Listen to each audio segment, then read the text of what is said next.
माझा अनुभव असा आहे की मला रोड क्रॉस करायची खूप भीती वाटते. हा. आणि संध्याकाळी मला जावं लागलं मुलाला ड्रेस घेण्यासाठी, युनिफॉर्म घेण्यासाठी. हा. आणि त्याचे जे स्कूलचे युनिफॉर्म भेटतात ना, ते एका स्पेसिफिक दुकानातच भेटतात, जे बरेच लांब आहे ते शॉप. मला टेन्शन आलं की रात्रीच्या वेळेला मी रस्ता क्रॉस कशी काय करू, नाही का. रात्री लाईट्समुळे रोडवरचा अंदाज येत नाही वाहनांचा. आणि माझ्या मिस्टरांना मी सांगितलं होतं की तुम्ही शॉपवरती थांबा, आम्ही घरून तिथे येतो. ते आमची वाट पाहत ऑलरेडी थांबले होते शॉपमध्ये. हा. हा. आणि भयंकर मला रात्रीच्या वेळेला आता मी कसं रस्ता क्रॉस करू, सोबत मुलगा आहे. मला ते टेन्शन होतं. आणि मी तुम्हाला मागच्या आपल्या म्हणजे संवादामध्ये झालेलंच आहे बोलणं की मी स्वामींना सोबत चला असं म्हणते. बरोबर. हो हो हो. हा, मग मी माझा जप चालू होता, चालत होते मी. कारण मिस्टरांचा कॉल येत होता की या, निघा तुम्ही. कारण मी जर आणलं तर साईज वगैरे चेंज करण्यासाठी परत पुन्हा येण्यापेक्षा तुम्ही दोघं जण या, म्हणजे आपल्याला एक्झॅक्ट साईज बघून घेता येईल कपडे. ठीक आहे. हो हो हो. आणि मग ठीक आहे म्हटलं मी, आणि स्वामींचं नामस्मरण करत करत आम्ही दोघं जण निघालो, माझा मुलगा आणि मी. तर हा. तुम्हाला सांगते, साईडला ना म्हणजे अचानक एक ऑटोवाला आला, रिक्षावाला. हा. ती रिक्षा रिकामी होती. मी विचार केला, मी अशी माझी म्हणजे साईडला नजर गेली आणि त्या रिक्षावाल्यानेही मला पाहिलं. मी हम्म. दादांना त्या विचारलं की मला फक्त रोड क्रॉस करून द्या दादा. तर हा. ते म्हणाले हा ताई बसा ना. मग मी बसले आणि फक्त त्यांनी रस्ता क्रॉस करून दिला, सिग्नल लागलेला होता. हम्म. आणि सिग्नलच्या पलीकडे बस स्टॉप होता. तर ते हा. काय म्हणाले की मी म्हटलं मला सोडून द्या, मला जस्ट फक्त रोड क्रॉस करायचा होता, मी बस स्टॉप पर्यंत मी चालत जाईन आणि बसने मला पुढे जायचंय. हा. ते म्हटले नाही ताई, मी तुम्हाला सोडतो बस स्टॉप पर्यंत. बस स्टॉप पर्यंत सोडलं त्यांनी मला, बस लागली होती, निघणारच होती बस. हा. ते म्हणाले मला 1 रुपया पण नाही पाहिजे तुमच्याकडून. बापरे. मला असं सांगा, 1 कॉइन तरी कोण सोडतं का? 1 रुपया पण कोणी सोडत नाही ना. नाही सोडत नाही. हा. नाही म्हटले ताई, मला जायचंच होतं आणि तुम्हाला सोडलं आणि मी रिकामी रिक्षा घेऊन गेलो, तर त्याच्यात काय, नाही का. बरोबर रिकामी ना. हा. रिक्षा घेऊन जाण्यापेक्षा मी तुम्हाला सोडलं. म्हणलं नाही दादा, आजच्या जगामध्ये एवढा कुणी विचार करत नाही. इथल्या इथे हो, नाही जायचं असेल करत. तर हो ना, इथल्या इथे जायचं असेल तरी ते म्हणजे पैसे घेतातच. आणि घेतातच. हो. तुम्ही जरी म्हणत असाल तर तुम्ही देवाच्या कृपेने आलात. मला भयंकर भीती वाटत होते की मी हायवे कसा क्रॉस करू मुलाला घेऊन. आणि माझं नामस्मरण चालू असताना देवाच्या रूपात तुम्ही धावून आलात दादा, तुम्हाला पैसे घ्यावेच लागतील. हा. आणि काय म्हटले त्याच्यानंतर ते? मला घाई होती. ते म्हटले नाही, मी घेणार नाही पैसे. पण बापरे, तुम्ही तरी एवढं रिक्वेस्ट केली तरी पण? नाही हो, रिक्वेस्ट केली तरी पण. आणि माझे हे लक्षातच नाही आलं की माझ्या म्हणजे मी पर्स अडकवलेली आहे, त्याच्यामधले पैसे काढावे. माझ्या फोनच्या कव्हर मध्ये 10 रुपये होते. हा. कारण समोर बस पण हलण्याच्या म्हणजे सिच्युएशन मध्ये होती ना, मला बस पण पकडायची होती पटकन. हा. हा. उशीर झालेला रात्रीचा. मी ते 10 रुपये काढले आणि त्या दादांना दिले. हा. मग त्यांनी ते म्हणजे नाईलाजाने घेतले, मी दिले म्हणून. आणि पटकन मी बसमध्ये बसले. बसमध्ये बसल्यानंतर मला एवढं रडायला आलं की हा. आम्हाला अक्षरशः मला धडधड होत होतं. ही आता बाकीच्यांसाठी एवढी फार मोठी गोष्ट नसेल रोड क्रॉस करणं, पण माझ्यासोबत एक इन्सिडेंट झाला होता, त्याच्यामुळे मला तो फोबिया झाला होता की हा. मला रोड क्रॉस करताना मला भीती वाटायची खूप. बरोबर. हा. आणि मग मी बसमध्ये बसले, मला थोडंसं रडायला आलं की स्वामी खरंच तुम्ही धावून आलात. आणि एक्झॅक्ट बस स्टॉपच्या साईडला पलीकडे केंद्र आहे स्वामींचं. बापरे. आणि मग मी मोबाईलमध्ये पाहत होते आणि परत विचार केला की मला स्वामींचं दर्शन घ्यायचंय, पण अंधारामध्ये मला कळस नाही दिसणार मंदिराचा. बरोबर. हा. बरोबर आहे ना. आता ते म्हणजे असं एका कॉलनीमध्ये मंदिर आहे बस स्टॉपच्या बॅक साईडला. हा. पण ते बस हायवेने जाणार तर मला कसं काय दिसणार, नाही का. नाही दिसू शकत ते. हा, थोडासा उंच आहे, म्हणजे दिवसा दिसतो तो, पण रात्रीच्या वेळेला अंदाज येत नाही ना आपल्याला. हो हो हो. पण एक्झॅक्ट बघा, मी फोनमध्ये बघून सहज खिडकीच्या बाहेर मी पाहिलं, मला कळस दिसला बापरे. अंधारामध्ये. पण मग तेव्हा लगेच दर्शन घेतलं कळसाचं आणि स्वामींना आभार मानले की तुम्ही मला रिक्षावाल्याच्या रूपामध्ये तुम्ही आलात, मला रोड क्रॉस करून दिला, जे नेहमी तुम्ही मला रोड क्रॉस करवता त्याप्रमाणे. आभार मानले. नंतर थोडंसं पुढे गेल्यावर पुन्हा बस थांबवली. डोअर हा. ते बीआरटीचे डोअर्स असतात ना, ते हो हो बंदच होत नव्हते. मग ड्रायव्हर कंटिन्युअसली गाडी चालवत चालवत फोनवर पण होता. मग त्यांनी परत साईडला बस घेतली. तिथे अर्धा तास गेला. माझे मिस्टर तिकडे शॉपमध्ये आमचा भयंकर वेट, म्हणजे बराच वेळ वेट करत होते. हा हा हा. आता म्हटलं आणखीन हा अडथळा आला. बस तर इथेच थांबली. मग आता काय करणार? हा मग नंतर 15-20 मिनिटांनी बस निघाली आणि जिथे मला उतरायचं होतं तिथे आणखीन मोठा हायवे, जसा जसा पुढे जाऊ ना तसं तसा मोठा हायवे सुरू होत होता. मला परत टेन्शन आलं की परत हायवे कसा क्रॉस करू मी. हा मग त्या कंडक्टर दादांनी काय केलं असेल की बीआरटीच्या बस स्टॉपच्या अलीकडेच थोडस पाठीमागे हा ड्रायव्हर काकांना सांगितलं, दादा इथेच ह्या दोघांना सोडा. बरेच पॅसेंजर होते ना, त्यांनी आमचाच का विचार केला? बरोबर. हा. या दोघांना इथे सोडा, ते इझिली पटकन रोड क्रॉस करू शकतील दोघ जण. म्हणजे तुम्ही बोलले नाही कंडक्टर काकाला, तरी नाही पण ते नाही नाही. स्वतःहून बोलले. हो हो हो, ते स्वतःहून बोलले. आम्ही दोघ जण उतरलो आणि विशेष म्हणजे तेवढ्या म्हणजे आम्हाला रोड क्रॉस करायचा आहे ना, तेवढ्या हा. क्षणासाठी नेहमी रहदारी असणारा रस्ता पूर्णपणे शांत झाला. आम्ही बापरे. अगदी शांतपणे रोड क्रॉस केला. हा हा हा. मिस्टरांना मी घरी जाईपर्यंत मी हे सांगत होते की माझ्यासोबत हा इन्सिडन्स घडला. मग ते काय बोलले? ते हसतात, फक्त स्माइल देतात बस. हा हा. नाही, स्वामीच तुमच्या सोबत होते ताई, त्याच्यामुळे हो, म्हणजे एवढं सगळं शक्य झालं ते.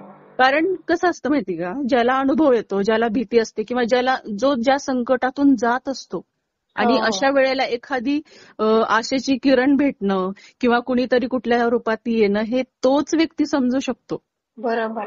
किती ते लाखात म्हणतात एक ना, बोललात ताई तुम्ही, म्हणजे तीच व्यक्ती समजू शकते जी तीच संकटात व्यक्ती असते. हो, आपण कितीही ओरडून सांगा, कितीही सांगा, विश्वास बसणार नाही समोरच्यांना जोपर्यंत नाही अनुभव बसत. येत नाही. हो हो. आणि दुसरा अनुभव असा की हा आता मध्ये आम्ही सोसायटीमध्ये ठरवलं की क्लब हाऊसमध्ये आपण छोटंसं 1 दिवसाचं सारामृताचं पारायण करूया. माझ्या मैत्रिणींनी हा हा. ठरवलं. आणि मी केंद्रामध्ये ना, जेव्हा पारायण असतं तेव्हा एक ताई माईकवर म्हणत असतात, त्यांच्या पाठीमागे आपण म्हणजे त्यांच्या बरोबरीने आपण म्हणायचं असतं, ग्रंथवाचन करायचं असतं. हो बरोबर? हो. सामूहिक. हा. सामूहिक, राईट. मग मला पण अशी इच्छा मनामध्ये होत होती 2 आठवड्यापूर्वी, जेव्हा हे आमचं पारायण ठरलं होतं त्याच्या 2 आठवड्यापूर्वी. माझ्या मनात यायचं की असंच एकदा मलाही संधी मिळावी, माझं छान आहे वाचन मराठीचं, मी म्हणावं आणि माझ्या पाठीमागे सगळ्यांनी म्हणावं, असं नाही का, असं सहज मनात आलं माझ्या. हो हो. हा त्याच्यानंतर नंदी महाराज, नंदी बैल, ते माझ्या मनात आले. हा. आणि योगायोग बघा, आत्ताच हे होतं ना, स्वामींचं गुरुपौर्णिमा होती ना, राईट, गुरुपौर्णिमा. हो हो. आता गुरुपौर्णिमा झाली. गुरुपौर्णिमेच्या दिवशी आम्ही क्लब हाऊसमध्ये 1 दिवसाचं सारामृताचं पारायण ठेवलं. पूजा वगैरे मांडणी केली, सगळं केलं. माझी मैत्रीण मला म्हणाली की म्हणजे लीड करायचंय मला. मी तिला म्हटलं की मला लीड करायचंय, म्हणजे मी वाचन करेल, मला ते जमेल वाचायला, तर चालेल का? ती म्हटली हो चालेल ना, तू वाच, आम्ही तुझ्यासोबत वाचू. हा हा. ती पण माझी इच्छा त्या दिवशी पूर्ण झाली, जे मी असं विचार करत होते सहज. बापरे, म्हणजे तुमच्या मनात आले की ती इच्छा पूर्ण होतीये. गुरुपौर्णिमेचा दिवस, आणि त्या दिवशी ती इच्छा पूर्ण झाली. त्याच्यानंतर आमचं महाप्रसाद, म्हणजे आम्ही सगळ्यांनी मिळून असं छोटंसं मांदियाळी ठरवली की कोणी शिरा घेऊन या, कोणीतरी भात घेऊन या, राईस मसाला भात घेऊन या. बरोबर. मग सगळ्या लेडीजनी ज्यांना जे जमेल ते घेऊन आले. आम्ही सगळे एकत्र केलं आणि छोटीशी मांदियाळी केली. ती मांदियाळी चालू असताना 3 वर्ष झालेत आमच्या सोसायटीला बनून, एकदाही नंदी बैल आले नव्हते, नंदी महाराज आले नव्हते. त्या दिवशी नंदी महाराज आमच्या गेटवर आले. म्हणजे केंद्राच्या का? नाही, आपल्या सोसायटीच्या, आमच्या सोसायटीच्या गेटवरती नंदी बैल आले. अतिशय भव्य दिव्य, त्यांचे दात एकदम असे एका लाईन मध्ये मोठे मोठे, नाही का. नंदी कसा असतो, नंदी बैल आपल्या महादेवांचा, मस्त. बापरे, त्यांना बघून म्हणजे आम्ही शॉक झालो, मी शॉक झाले, कारण 2 आठवड्यापासून माझ्या मनात येत होते नंदी महाराज. बापरे, म्हणजे तुमच्या मनात आले की ती इच्छा पूर्ण व्हायलाच लागते. लीड करायचं होतं मला, ते पण झालं वाचनामध्ये. नंतर मला नंदी महाराज मनात आले, नंदी महाराज स्वतः आले गेटपर्यंत. आणि विशेष म्हणजे एवढ्या आम्ही लेडीज होतो त्याच्यामध्ये, मलाच माझी मैत्रीण म्हणावी की अगं जा बरं अश्विनी तू नंदी महाराजांना हा प्रसाद देऊ नये. हे पण इच्छा म्हणजे कशी नाही का, त्यांनी हो ओळखल्यासारखं. हो. आणि माझ्या हातून त्यांनी नंदी बैलनी एवढं सुंदर प्रसाद खाल्ला, पूर्ण तो चाटून पुसून खाली पडलेला जे कण पडले ते पण खाल्ले त्यांनी. बापरे. हो. म्हणजे मला विश्वासच बसत नव्हता की एवढ्या सडनली ह्या गोष्टी कसं काय होऊ शकतात. हे सगळं जे मी स्वामी महाराजच करून घेत आहेत तुमच्याकडून ताई. जे फक्त मी कल्पना करत होते. आणि ते नंदी महाराजांसोबत जे व्यक्ती आली होती ते मला म्हणाले तुम्हाला एक मुलगा आहे. त्यांनी जे मला बघून जे ज्या गोष्टी सांगितल्या अगदी अॅक्युरेट सांगितल्या त्यांनी, खऱ्या. ज्या व्यक्तीला मी कधी स्वामीच पाहिलं आले होते नाहीये, त्यांच्या रूपामध्ये. मी कधी पाहिलं नाहीये ना त्यांनी मला कधी पाहिलंय. परत मला ते असं मला म्हणाले की माझ्यासोबत एक छोटासा मुलगा आहे ताई, फक्त त्याला शिरा हा प्रसाद आणून दे. मी ते घेण्यासाठी क्लब हाऊस कडे गेले. तेवढ्यात दारात म्हणजे क्लब हाऊसच्या दारामधून मैत्रीण आली आणि मला म्हणाली अगं त्या मुलाला हा शिरा दे बरं. मी तो शिराच घेण्यासाठी गेलेले ना. आलं का लक्षात तुम्हाला हे सगळ्या म्हणजे गोष्टी?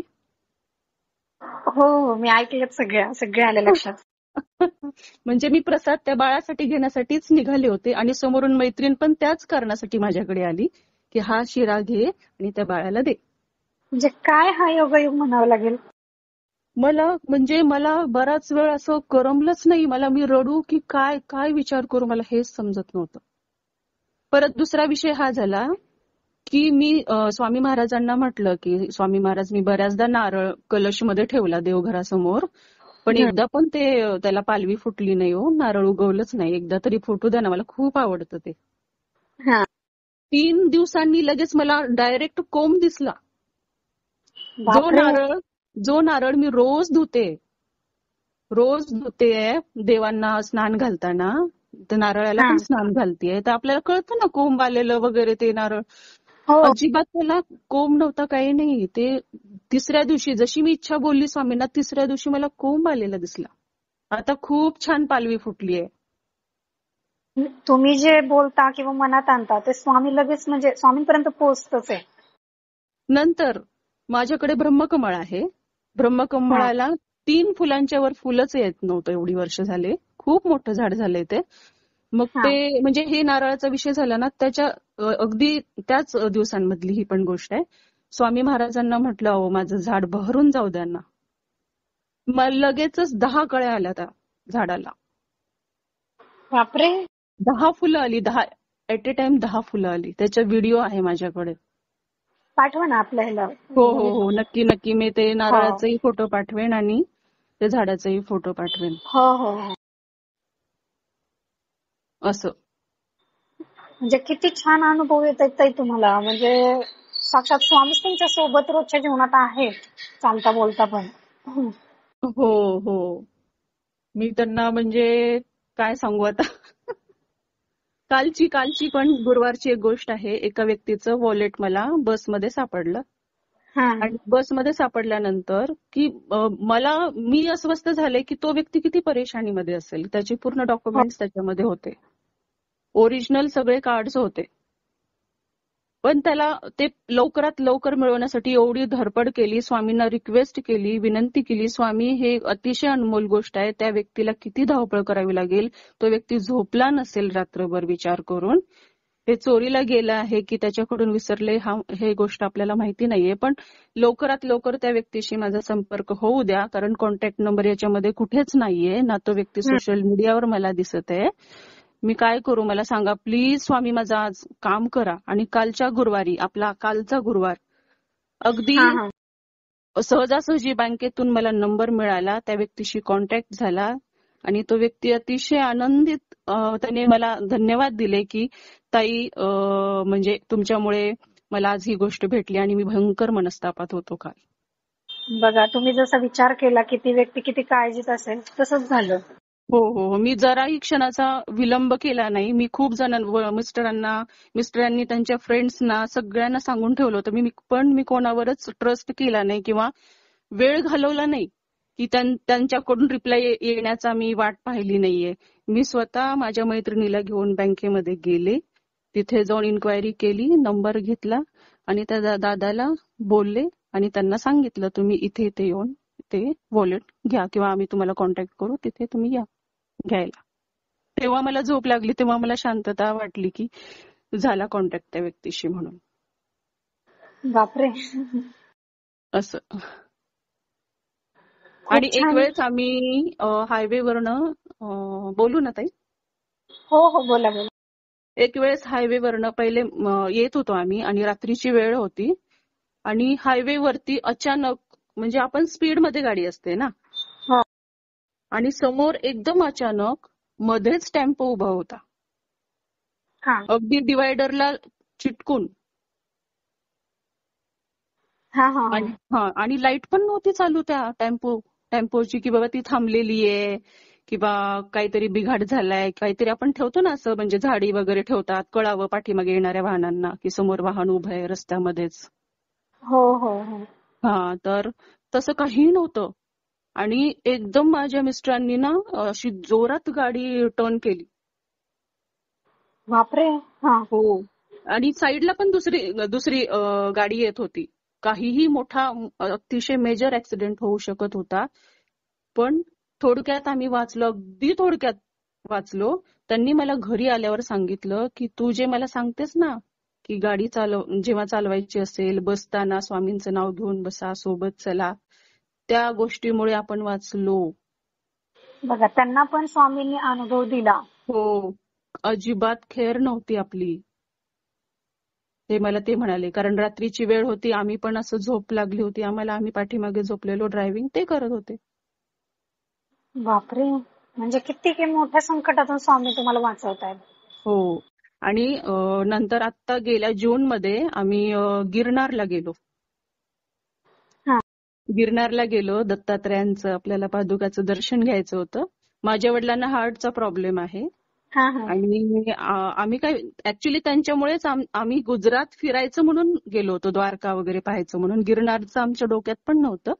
पण हा. माझे वडील म्हटले अगं तिथं गिरनार आहे, दत्तात्रयांचं ठिकाण आहे, आपण तिकडे जाऊया. म्हटलं ठीक आहे, पण आम्ही जेव्हा 10,000 पायऱ्या चढायच्यात म्हटल्यावर थोडंसं आम्हाला वाटलं की शक्य होईल का आपल्याला. हा हा. आणि तिथे रोप वे आहे, पण आता हे पावसाचे दिवस आहेत, चालू असेल नसेल. मग वडिलांनी ठरवलं की आपण काय करू, पायथ्याचं जरी दर्शन झालं तरी आपल्याला पुण्य आहे, बरोबर. आपल्याला वरती जाणं होईल नाही होईल. म्हटलं तुम्ही काळजी करू नका, ते दत्तात्रयांवर आपण सोपवून देऊ, त्यांची इच्छा असेल तर ते आपल्याला वरपर्यंत बोलवतील. हा. मग आम्ही गेलो, आमचं तिथे बुकिंग वगैरे हॉटेलचं केलं. संध्याकाळी म्हणजे रात्री जाऊन इन्क्वायरी केली रोपवे चालू आहेत की नाहीये. तिथे आम्हाला असं सांगण्यात आलं की जाताना तुम्हाला रोपवे भेटतील, पण येताना भेटतील याची शाश्वती नाहीये, वातावरणावर ते ठरतं. मग आम्ही असं ठरवलं की ठीक आहे चालेल, काही हरकत नाही. पण तुम्हाला सांगते, एवढं सुंदर दर्शन झालं, जाताना पण रोपवे भेटले, येताना पण रोपवे भेटले. बापरे. म्हणजे किती दत्त महाराजांनीच तुम्हाला दर्शन हो दिलं हो चांगलं. हो. आम्ही सकाळी 7ला बसलो, 7:45 पर्यंत तिथे पोहोचलो, सॉरी 7:45 पर्यंत काहीतरी पोहोचलो हा वरती अंबा मातापर्यंत. आणि 9:30ला आमचं अगदी आरामात मस्त दर्शन झालं दत्तात्रयांचं. मी हा. घरून हे नेलं होतं ना, आपले बेसनचे हो लाडू प्रसाद घरी बनवले, तिथे दिले पादुकावरती. तिथल्या काकांनी दाखवलं प्रसाद वगैरे, आणि मी तो घेतला, तिथे दोघा तिघांना पण वाटला. आणि येताना आम्हाला मग मुंगूस पण दिसलं, त्यांनी आम्हाला पाहिलं. बापरे. तिथे वरती आम्हाला महाप्रसाद पण भेटला. आणि बरोबर दुपारी 1 वाजता आम्ही आमच्या हॉटेलवरती पोहोचलो. म्हणजे किती छान दर्शन झालं तुमचं. हो, अगदी शांत आरामात सुंदर दर्शन झालं, काही त्रास झाला नाही, काही नाही. किती नशिबान आहेत ताई तुम्ही, म्हणजे पदोपदी स्वामी तुमच्या सोबत आहेत. हो हो हो. वडिलांना पण माझ्या भरपूर अनुभव आहेत, आईला पण माझ्या बऱ्याचदा स्वामी दिसलेले आहेत. हो का. त्यांना पण हो अनुभव शेअर करायला सांगा ताई. हो, नक्की नक्की नक्की सांगेन ना, सांगेन. हे एवढेच राहिले होते माझे सांगायचे अनुभव तुम्हाला. चालेल, मी शेअर करते. हो चालेल ताई. हो ओके. चालेल. श्री स्वामी समर्थ ताई. श्री स्वामी समर्थ ताई.